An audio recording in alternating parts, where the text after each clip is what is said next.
আসসালামু আলাইকুম ভিউয়ার্স, আজকে আপনাদের সাথে আলোচনা করব কম্পিউটার কিবোর্ড নিয়ে এবং কম্পিউটার কি কি কাজ করতে পারে, কি ধরনের কম্পিউটার হয় সে বিষয় নিয়ে আলোচনা করব। তাহলে আমরা শুরু করি। প্রথমে কম্পিউটার কি কি কাজ করে। কম্পিউটার মূলত চারটি গুরুত্বপূর্ণ কাজ করে থাকে। যেমন এক, ইহা ইনপুট ডিভাইসের দ্বারা সংখ্যা বা শব্দ এবং নির্দেশ গ্রহণ করে। আর দ্বিতীয় নম্বর হচ্ছে নির্দেশনার মাধ্যমে ডাটা বা তথ্য উপাত্ত প্রসেস করে। আর তৃতীয় নম্বর হচ্ছে ফলাফল আউটপুট ডিভাইসে প্রেরণ করে থাকে। আর চতুর্থ নম্বর হচ্ছে প্রয়োজন অনুযায়ী ডাটা বা তথ্য উপাত্ত সংরক্ষণ ও মেমোরি বা স্মৃতি ভান্ডার থেকে উত্তোলন করে থাকে। এখন আমরা জানব কম্পিউটারের প্রকারভেদ কয় প্রকারের। কম্পিউটারকে সাধারণত তিন ভাগে ভাগ করা হয়েছে। এক নম্বর হচ্ছে ডিজিটাল কম্পিউটার, দ্বিতীয় নম্বর হচ্ছে অ্যানালগ কম্পিউটার, আর তৃতীয় নম্বর হচ্ছে হাইব্রিড কম্পিউটার।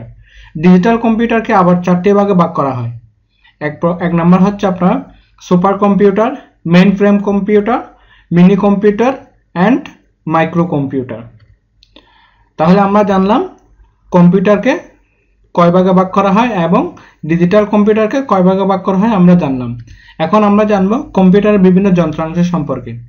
প্রথমত এখানে সিপিইউ, আমরা যেহেতু গতবার জানিয়েছিলাম CPU, monitor, keyboard, mouse, mousepad, finger, disk, speaker, modem, scanner, hard disk, pen drive and reader এবং ইত্যাদি অনেকগুলো আপনার কম্পিউটারের যন্ত্রাংশ রয়েছে। আমরা এগুলো স্টেপ বাই স্টেপ জানতে পারবো। এখন হচ্ছে কিবোর্ড। কিবোর্ডের পরিচিতি সম্পর্কে আমরা প্রথমে জেনে নিই। কিবোর্ডে সাধারণত 84 থেকে 101টি বা কোনো কোনো কিবোর্ডে 102টিও কি থাকে। ব্যবহারের উপর ভিত্তি করে কিবোর্ডকে মোটামুটি 5 ভাগে ভাগ করা হয়। এক নম্বর হচ্ছে ফাংশন কি, 2 নম্বর হচ্ছে অ্যারো কি, 3 নম্বর হচ্ছে আলফাবেটিক কি, আর 4 নম্বর হচ্ছে নিউমেরিক বা লজিক্যাল কি, আর 5 নম্বর হচ্ছে বিশেষ কি। এছাড়াও আমরা আরো ভাগে ভাগ করতে পারি। আমরা যদি সহজভাবে বলতে যাই, এক নম্বর হচ্ছে টাইপিং কি, দ্বিতীয় নম্বর হচ্ছে কন্ট্রোল কি, তৃতীয় নম্বর হচ্ছে ফাংশন কি, আর চতুর্থ নম্বর হচ্ছে নেভিগেশন কি এবং পঞ্চম নম্বর হচ্ছে নিউমেরিক কি। কিবোর্ডের উপরের দিকে বাম পাশে হতে F1 থেকে F12 পর্যন্ত যে কিগুলো আছে এদেরকে ফাংশন কি বলা হয়। এদের নির্দিষ্ট কাজ করা হয় বলে এদের ফাংশন কি বলে। যেমন কোনো প্রোগ্রামের জন্য হেল্প অথবা কোনো প্রোগ্রাম রান করানোর ইত্যাদি কাজে কিগুলো ব্যবহার হয়ে থাকে। এরপর হচ্ছে নেভিগেশন কি বা অ্যারো কি। কিবোর্ডের ডান দিকে নিচে পৃথকভাবে 4টি কি আছে। কোনো কোনো কিবোর্ডে উপরের দিকেও থাকে। এগুলোকে উপরে আরো বা তীর চিহ্ন দেওয়া হয়, যা দিয়ে খুব সহজে কার্সারকে ডানে বাম উপরে নিচে সরানো যায়। এগুলাকে আবার এডিটু কিও বলা হয়, কারণ টেক্সট এডিট করার কাজেও এগুলা ব্যবহার হয়ে থাকে। এরপর হচ্ছে আলফাবেটিক কি বা টাইপিং কি। কিবোর্ডের যে অংশে ইংরেজি বর্ণমালা এ থেকে জেড পর্যন্ত অক্ষরগুলো সাজানো আছে এই অংশকে অ্যালফাবেটিক কি বা সেকশন কি বা টাইপিং কিও বলা হয়। আপনারা দেখতে পাচ্ছেন এখানে এ থেকে শুরু করে জেড পর্যন্ত শব্দ রয়েছে, এগুলাকে বলা হয় কি টাইপিং কি। আমরা প্রথমে কিবোর্ডের পরিচিতির মধ্যে আমাদেরকে জানতে হবে কোন কিটা কোন ধরনের, টাইপিং কি কোনটা, তারপর হচ্ছে আমাদের ফাংশন কি কোনটা, আমাদের এগুলা জানতে হবে। এরপর হচ্ছে আপনার নিউমেরিক কি। নিউমেরিক কি বা লজিক্যাল কিও বলা হয়। কিবোর্ডের ডান দিকে 0 থেকে 9 পর্যন্ত সংখ্যা লেখা যে কিবোর্ড রয়েছে তাকে নিউমেরিক কি বলা হয়। এখানে প্লাস মাইনাস, তারপর হচ্ছে আপনার ইনটু, ডিভাইডেড প্রভৃতি অ্যারিথমেটিক অপারেটরও থাকে। এছাড়াও আপনার লজিক্যাল অপারেটর কিগুলোও এই কিবোর্ডের মধ্যে থাকে। তারপর হচ্ছে বিশেষ কি। উল্লেখিত কিগুলো ছাড়া কিবোর্ডে অন্যান্য কি সমূহ কোনো না কোনো বিশেষ কার্য সম্পাদন করে বলে এদেরকে বিশেষ কি বলা হয়। এই বিশেষ কি সমূহ সম্পর্কে বর্ণনা দেওয়া হলো। এক নম্বর হচ্ছে আপনার এসকেপ, ইএসসি। আপনারা দেখতে পাবেন কিবোর্ডের মধ্যে ইএসসি একটা কি আছে, একদম বাম দিকে উপরে কর্নারে থাকে। এই কি সাহায্যে কোনো নির্দেশকে বাতিল করা হয়। তারপর হচ্ছে আপনার ট্যাব। আপনার কিবোর্ডের বাম দিকে এসে আপনি দেখতে পাবেন এখানে ট্যাব নামের একটা অপশন আছে।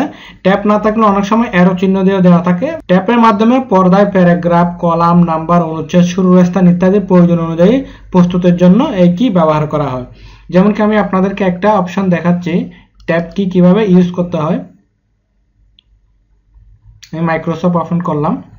ওপেন করার পর আমরা যদি এখানে টাইপ করি welcome to just welcome to. আর আমরা এখন প্রতিবার একবার স্পেস দেওয়ার সময় একটা বড় কি দেখা যাচ্ছে যেটাকে বলা হয় স্পেস কি। স্পেস এভাবে দেওয়ার পর একবার গ্যাপ হচ্ছে, আমাদের এটা দেখেন একবার গ্যাপ হচ্ছে, প্রত্যেকবার একবার স্পেস দেওয়ার পর একবার গ্যাপ হচ্ছে, ঠিক আছে। তারপর আমি যদি এখানে লিখি আওয়ার চ্যানেল, তো আমি এখন এটাকে একবার স্পেস দেওয়ার জন্য একবার স্পেস কি দিতে হচ্ছে। আর আমরা যদি অনেকগুলো স্পেস একসাথে দিতে চাই সেই ক্ষেত্রে আমরা কি করতে পারি, ট্যাবটা ইউজ করতে পারি। এই দেখেন ট্যাব আমি যতবার টাইপ করব ততবার অনেকগুলো স্পেস একসাথে হয়ে যাচ্ছে। তো ট্যাব কির মাধ্যমে আমরা এভাবে পর্দায় প্যারাগ্রাফ বা কলাম, নাম্বার, অনুচ্ছেদ, শুরুর স্থান ইত্যাদি প্রয়োজনীয় প্রস্তুতির জন্য এই কি ব্যবহার করতে পারি। এরপর হচ্ছে ক্যাপস লক কি। ক্যাপস লক কিটা আসে পর্দার কিবোর্ডের বাম দিকের ট্যাবের পরে আসে ক্যাপস লক কি। এর মাধ্যমে আমরা ইংরেজি বা বাংলার বড় হাতের ছোট হাতের অক্ষরগুলো এখান থেকে লিখতে পারি বা টাইপিং করতে পারি। দেন এরপর হচ্ছে আপনার শিফট। শিফটটা হচ্ছে আপনার ক্যাপস লকের নিচে ঠিক বাম দিকে অবস্থিত। এই শিফট একই ওয়ার্ডের মধ্যে বা শুরুতে বড় ও ছোট অর টাইপ করতে এই কি ব্যবহার করা হয়। যেমন আমরা যদি এখানে প্রথমে ঢাকা লিখি, তাহলে প্রথমে আমি যদি ঢাকা লিখলাম, ঠিক আছে। নর্মালি আমরা লিখলে এরকম ঢাকাটা আসবে। আর আমার যদি ফার্স্ট অক্ষরটা বড় হাতের দিতে হয়, আমি সেখানে কিভাবে আমি ফার্স্ট অক্ষরটাকে বড় করে দিব। বড় করার জন্য আমি প্রথমে শিফটটা এরকম ধরতে হবে, শিফট ক্লিক করে আমি ডি দিলাম, এখন বড় হাতের হয়ে গেছে। তারপর ঢাকা। তো এভাবে বড় হাতের দেওয়া যায়। তো এইভাবে আমরা যদি প্রথম অক্ষর যে কোনো শব্দের বড় হাতে দিতে চাই সেক্ষেত্রে আমাদেরকে এই শিফটটা ধরে আমাদেরকে টাইপিং করতে হবে, তাহলে প্রথম অক্ষরটা বড় চলে আসবে বা ক্যাপিটাল লেটার চলে আসবে। এরপর শিফটটা ছেড়ে দিলে পরের অক্ষরগুলো আবার ঠিক ছোট হাতে চলে আসবে। এছাড়াও বাংলা বর্ণমালা লেখার ক্ষেত্রে বিন্যাস কি এর উপরে ও নিচের লেখা টাইপের জন্য এই কি ব্যবহার করা হয়। এছাড়া শিফট কি এর সাথে ফাংশন কি চেপে কম্পিউটারের বিভিন্ন কমান্ডও দেওয়া হয়, যা আমি আপনাদেরকে নেক্সট কোনো টিউটোরিয়ালে অবশ্যই দেখাবো। এরপর আসতেছে আপনার কন্ট্রোল কি। কিবোর্ডের আপনার বাম দিকে একদম নিচে কোনায় যেটা থাকে সেটাকে বলা হয় কন্ট্রোল কি। এই কির সাথে বিশেষ কি একসাথে চেপে কমান্ড দেওয়া হয়। ব্যবহারকারীর সুবিধার জন্য কিবোর্ডের ডানে ও বামে দুটি কন্ট্রোল কি থাকে। এরপর হচ্ছে আল্টা। বিভিন্ন প্রোগ্রামে বিভিন্ন নির্দেশ দেওয়ার জন্য এই কি ভিন্ন ভিন্নভাবে ব্যবহার হয় এবং বিভিন্ন কমান্ড তৈরি করা যায়। তারপর হচ্ছে আপনার এন্টার। কম্পিউটারকে কোনো নির্দেশ দিয়ে তা কার্যকর করতে এই কি ব্যবহার করা হয়। লেখালেখির জন্য নতুন প্যারা তৈরি করতেও এই কি ব্যবহার করা হয়। যেমন কি আমি এখানে টাইপিং করলাম, যে কোনো কিছু আমি টাইপিং করলাম, দেন টাইপিং করার পর আমি যখন এন্টার দেব সেটা নিচের পেজে চলে আসবে বা নিচের লাইনে চলে আসবে। আমরা এন্টারকে এভাবে ইউজ করতে পারি। এন্টার আমরা সাধারণত এন্টারের অর্থ বুঝি কোনো কিছু প্রবেশ করা। তো এখানে আমার এন্টারের কাজ হচ্ছে কোনো কিছুতে অ্যাক্সেস দেওয়া বা প্রবেশ করানো বা ওকে সাপোর্ট দেওয়া বলা হয়। দেন আসছে আপনার পুশ ব্রেক। কম্পিউটারের কোনো লেখা যদি দ্রুত গতির জন্য পড়তে অসুবিধা হয় তাহলে এই কি চেপে তা পড়া হয়। তারপর হচ্ছে প্রিন্ট স্ক্রিন। কম্পিউটারের পর্দায় দৃশ্যত যা কিছু থাকে তা সব প্রিন্ট করতে চাইলে এই কি ব্যবহার করতে হয়। এরপর হচ্ছে আপনার ডিলিট কি। কোনো বাক্য বা কোনো লেখা মুছে ফেলতে এই কি ব্যবহার করা হয়। যেমন কি আমি এখান থেকে যদি কোনো কিছু মুছে ফেলতে চাই, এখান থেকে আমরা ডিলিট কিটা ক্লিক করতে পারবো। যতবার ডিলিট কিটা ক্লিক করব আমাদের শব্দগুলো এখান থেকে ডিলিট হয়ে যাবে একটা একটা করে। এই যে আমরা ডিলিট কি আমি ক্লিক করতেছি, আমার শব্দগুলো সব ডিলিট হয়ে যাচ্ছে। এরপর হচ্ছে আপনার হোম কি। হোম কি ব্যবহার করে কার্সারকে পাতার প্রথমে আনা হয়। যেমন কি আমি এখানে অনেকগুলো টাইপ করলাম, টাইপ করার পর আমি যখন হোম কি দেব, আমি যখন হোম কি ক্লিক করব কার্সারকে প্রথমে নিয়ে আসবে। আমি এই লাইনের দেখেন হোম কি এর ব্যবহার আমি আপনাদেরকে দেখাচ্ছি। আমি যখন লাইনের এই যে লাস্টে আমার কার্সারটা রাখলাম, যখন আমি হোম কি ক্লিক করব এটা লাইনের প্রথমে চলে আসবে। তারপর যখন আমি আপনাদেরকে এই লাইনেও দেখাচ্ছি, এভাবে আমরা হোম কিটা এভাবে রাখবো, রাখার পর আমি যখন হোম কিটা ক্লিক করব একদম লাইনের ফার্স্টে চলে আসবে। তো হোম কি এর ব্যবহার আমরা এভাবে করতে পারি। দেন হচ্ছে এন্ড কি। এই কি চাপলে কার্সার বা পয়েন্টার যেখানে থাকুক না কেন টেক্সটের পাতার শেষে চলে আসবে। এটা হোম কি এর মতো।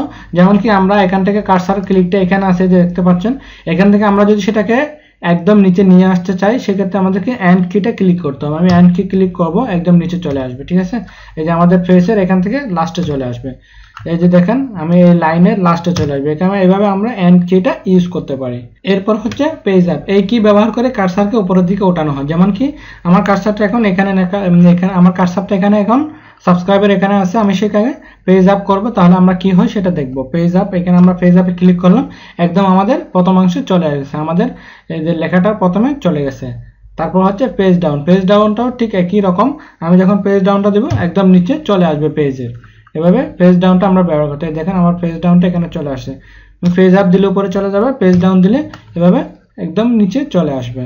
এরপর হচ্ছে ইনসার্ট, কোনো লেখার মাঝে কোনো কিছু লিখলে তা সাধারণত লেখার ডান দিকে লেখা হয়, কিন্তু এই কি চেপে লিখলে তা পূর্ববর্তী বর্ণের উপর ওভার রাইটিং হয়। কাজ শেষে আবার এই কি চাপলে এর পূর্বের অবস্থায় ফিরে আসে। তারপর হচ্ছে ব্যাক স্পেস, কোনো লেখার পিছনের অংশ মুছে ফেলতে এই কি ব্যবহার করা হয়। যেমন কি আমি এখান থেকে মুছে ফেলবো, তখন আমরা কি করতে, এই ব্যাক স্পেস ইউজ করলে আমাদের এদের লেখাগুলো একটা একটা অক্ষর মুছে যাবে। এভাবে ব্যাক স্পেস ইউজ করে আমরা কোনো কিছু মুছে ফেলতে পারি। তারপর হচ্ছে স্পেস বার, কিবোর্ডের কিগুলোর মধ্যে এই কি সবচেয়ে লম্বা, কোনো বাক্য লেখার সময় শব্দগুলোর মাঝে ভাগ করার জন্য এই কি ব্যবহার করা হয়। যেমন কি আমি এখানে এই যে লাইক, এটা এখান থেকে আমাদের এটা লেখার পর আমাদেরকে সেটা যখন গ্যাপ দিতে হবে ভাগ করার জন্য আমাকে স্পেস দিতে হবে। আমরা যতবার স্পেস দিব ততবার আমাদের লেখাটা এভাবে ভাগ হতে থাকবে, তো এটাকে বলা হয় স্পেস কি। এটা কিবোর্ডের সবচেয়ে বড় এবং লম্বা কি। এরপর হচ্ছে নাম লক, এই কি চাপা থাকলে ডান দিকের কিগুলো চালু হয়। এই যে নেম লকটা আপনারা দেখতে পারেন এখানে কিবোর্ডের মধ্যে নেম লকটা যখন ক্লিক করব তখন এই যে আপনার ডান দিকের সংখ্যাগুলো যতগুলো শব্দ আছে সব চালু হবে, এখান থেকে আমরা এগুলো ওপেন করতে পারবো। এই যে নেম লকদের মাধ্যমে আমরা নিউমেরিক কিটা ওপেন করতে পারি। এছাড়াও মাল্টিমিডিয়া কিবোর্ডে আরো 4টি কি থাকে। একটা হচ্ছে স্ট্যান্ড বাই মোড, এই কি চাপলে কম্পিউটার চালু অবস্থায় থাকবে কিন্তু মনিটর বন্ধ হয়ে যাবে। তারপর হচ্ছে মেল কি, এই কি চাপলে আউটলুক এক্সপ্রেস চালু হয় এবং তা দিয়ে মেল পাঠানো যায়, তবে ইন্টারনেট চালু থাকতে হবে। তারপর হচ্ছে ওয়েব কি, এই কি ব্যবহার করে সরাসরি ওয়েব ব্রাউজার ওপেন করা যায় এবং ইন্টারনেট ব্রাউজ করা যায়। দেন তারপর হচ্ছে স্টার্ট মেনু কি, এই কি চাপলে স্টার্ট মেনু ওপেন হয় যার মাধ্যমে কম্পিউটারের প্রয়োজনীয় কমান্ড দেওয়া যায়। তাহলে আজকে টিউটোরিয়াল আমরা শিখলাম কিবোর্ড কি এবং কিবোর্ডের মধ্যে কয় প্রকারের কিবোর্ড কি রয়েছে, এগুলাকে কিভাবে ভাগ করা হয় এবং এগুলার কমান্ডগুলা কি, ইউজগুলা কি, আজকে টিউটোরিয়ালে আমরা শিখলাম। আমরা নেক্সট টিউটোরিয়াল থেকে আমরা অন্য সাবজেক্ট নিয়ে আলোচনা করব। তাহলে আমার ভিডিওটি ভালো লাগলে অবশ্যই লাইক, কমেন্ট এবং শেয়ার করবেন, আমার চ্যানেলটি সাবস্ক্রাইব করবেন এবং কোনো প্রকার ভুল ত্রুটি হলে ক্ষমার দৃষ্টিতে দেখবেন। ধন্যবাদ, আসসালামু আলাইকুম।